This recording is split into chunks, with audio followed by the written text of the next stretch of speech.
Itu istilah, bukan beneran. Itu istilah untuk menggampangkan. Pokoknya ada fungsi intelektual, ada fungsi emosional, ada ESQ, ada macam-macam itu. Itu kan pelan-pelan manusia memahami dirinya, memahami fungsi rohaninya, terus bikin istilah-istilah.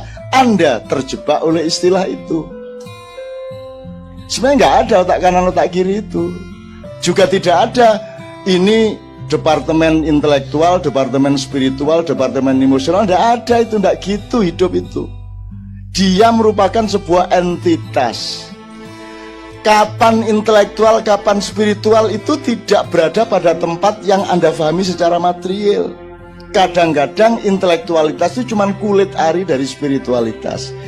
Kadang-kadang spiritualitas justru merupakan munculan dari fungsi intelektual. Itu sama dengan kesadaran membuat cahaya menjadi partikel. Kesadaran berikutnya menjadi gelombang. Dan Anda tidak bisa definisikan bahwa cahaya adalah partikel ataukah cahaya adalah gelombang, kan tidak bisa. Tidak bisa begitu.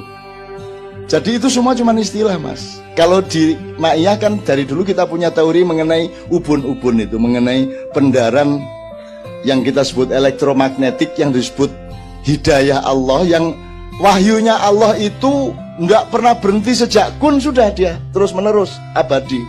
Cuman softwaremu berbeda-beda. Softwarenya para nabi dan rasul dibikin Allah sangat canggih, sehingga kualitas yang bisa diambil dari informasi Allah itu sangat banyak dan sangat berkualitas, sehingga disebut wahyu. Orang-orang yang mengikuti nabi dan rasul, dia mendapat karomah, artinya softwarenya lumayan lah di bawah nabi, tapi informasinya sama. Nah, cuman Pentium berapa dulu, kan begitu. Kamu isi dengan apa? Kalau kamu pakai iPhone ya Bluetooth aja susah, kan gitu. Nah, jadi itu semua cuma istilah, Mas. Nah, mohon kita jangan terjebak oleh istilah-istilah seperti itu. Wong buktinya yang konkret, yang material, 4 sehat 5 sempurna aja sekarang ndak dibantah sendiri oleh kedokteran kok. Kene wis kadung didik anak 30 tahun, ayo 4 sehat 5 sempurna, ayo diuber-uber pentino dadak salah. Dobol are-are yang. Saya sendiri tidak pernah percaya dari kecil sebenarnya lah. Aku nggak memenuhi syarat 4 sehat 5 sempurna. Mbahmu mangan gaplek ada nih 4 sehat 5 sempurna. 1 sehat tok gak oleh ada nih. Tapi ternyata bukan itu kasus kesehatan. Ternyata bukan makan apa yang penting. Misalnya pemilu. Rakyat tuh penting nggak sih dalam politik Indonesia? Penting nggak? Apa sih fungsi rakyat? Fungsi rakyat adalah angka. Kamu nyoblos 1 angka, kakakmu nyoblos 1 angka. Ya itu batas fungsimu, kamu tuh ya cuman angka itu toh. Nggak penting namamu, itu kan sekedar untuk keabsahan kartunya. Tapi kan kamu nggak penting. Jadi sebenarnya tidak ada demokrasi karena tidak ada kedaulatan. Tidak ada kedaulatan rakyat, tidak ada rakyat pun tidak ada. Karena rakyat itu ra'iyah, masyarakat, satu kumpulan yang memegang kedaulatan, memegang kepemimpinan, maka dia disebut rakyat, dari kata ra'iyah, kan gitu. Tapi apakah dengan demokrasi palsu seperti ini terus rakyat akan hancur? Ya belum tentu. Belum tentu. Anda pikir manusia itu harus dididik di sekolah baru dia bisa hebat? Emang ada nabi yang sekolah? Emang pada rasul kursus? Ada wali les gitu. Nabi pun tidak seorang pun yang dididik Quran dan hadis. Coba, ayo modar aku saya. Emang Nabi Muhammad dididik oleh Pak Abdullah dengan Quran dan hadis? Jangan marah loh ya. Saya tidak mengatakan Quran tidak penting, sangat penting. Tapi jangan terus itu menjadi satu-satunya ukuran yang kaku. Loh, tidak ada seorang nabi pun yang dididik dengan Quran kok. Belum ada Quran nih. Iya. Pemenang Nabi Daud, apa Quran nih gue? Apa? Gak roda Nabi Musa tak takoni sampean gak tahu maca Quran ya. Jok ngunu tanun gitu kan ya. Gitu. Bener nggak, Mas? Kan bener kan? Jadi kan Anda harus menangkap mana inti kesadarannya. Bukan lembaran Qur'annya, bukan bunyi ayatnya, tapi inti kesadarannya apa? Karena ayat juga berlipat berlapis-lapis. Ada ayat diskusi, ada ayat merayu, ada ayat memanggil, ada ayat menyapa, ada ayat memerintah. Masing-masing kesadarannya berbeda-beda. Ada ayat yang godain, ada yang ayat yang ancaman. Ini kalau saya kasih contoh masing-masing banyak. Bisa kita sebut ayat-ayat yang ayat diskusi. Misalnya ayat pernikahan, ayat diskusi. Silakan kamu, kalau memang kamu bisa 1, 2, 3, atau 4. Tapi kalau kamu takut tidak berbuat adil, 1 saja. Itu kan nggak tegas toh. Mbok yang jelas 1 apa 2. Ini nggak apa-apa 4. Tapi kalau takut nggak adil ya 1 saja. Loh, ini kan bukan ayat hukum. Kalau ayat hukum kan tegas 4 titik. Ini enggak, kalau kamu takut tidak berbuat adil, maka 1 saja. Terus Anda jawabnya gimana?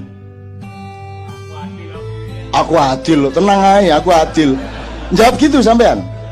Lah enggak berani toh. Kalau manusia punya akal dan punya tasamuh dengan Tuhan, kan dia enggak berani jawab saya adil kok. Tenang aja, saya 4 enggak masalah.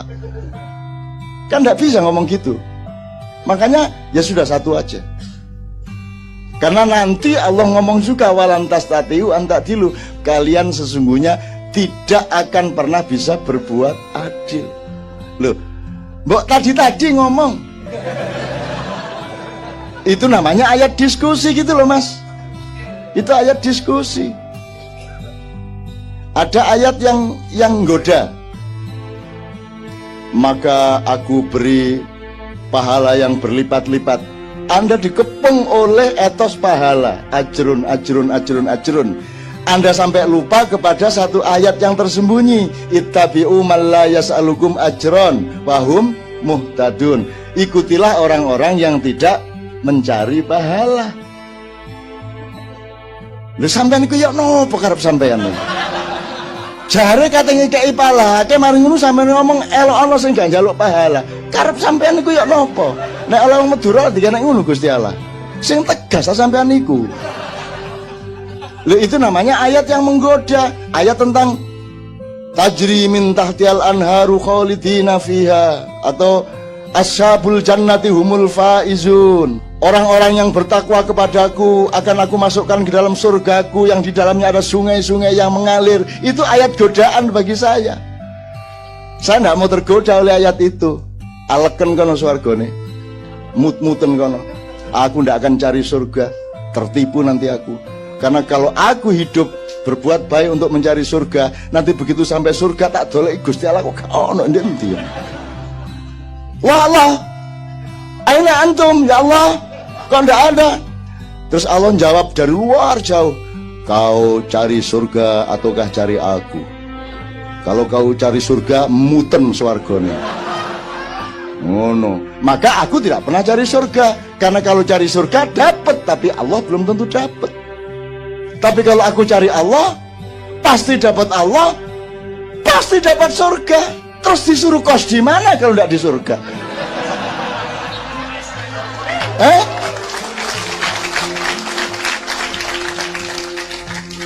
Kan tidak mungkin. Ya sudah, kamu mencariku sini hambaku sini ya. Kamu sementara di neraka. Ya tidak mungkin lah. Jadi ngapain cari surga itu loh? Ngapain ulama-ulama itu ngiming-ngimingi surga neraka? Ngapain repot nambah-nambahi file? Itu kamu digoda sama Allah supaya coba dia fokus nggak sama aku. Kan gitu kan? Itu kayak wanita yang pakai make up. Kan gitu kan? Akhirnya laki-laki terpesona kepada make upnya, lupa kepada intinya. Kan begitu. Jelas ya Mas ya? Loh, ini menurut Anda ini tauhid bukan ini? Kalau tauhid itu benar-benar kepada Allah, dan Anda percaya Allah itu ndak usah kamu minta. Kalau kamu fokus kepada Dia, ojo meneh swarga. Semua dikasih ke kamu. Ndak usah kamu minta. Gila apa? Nggak dikasih surga? Pasti dikasih lah. Kamu ngapain cari surga itu loh? Ngapain? Heran saya.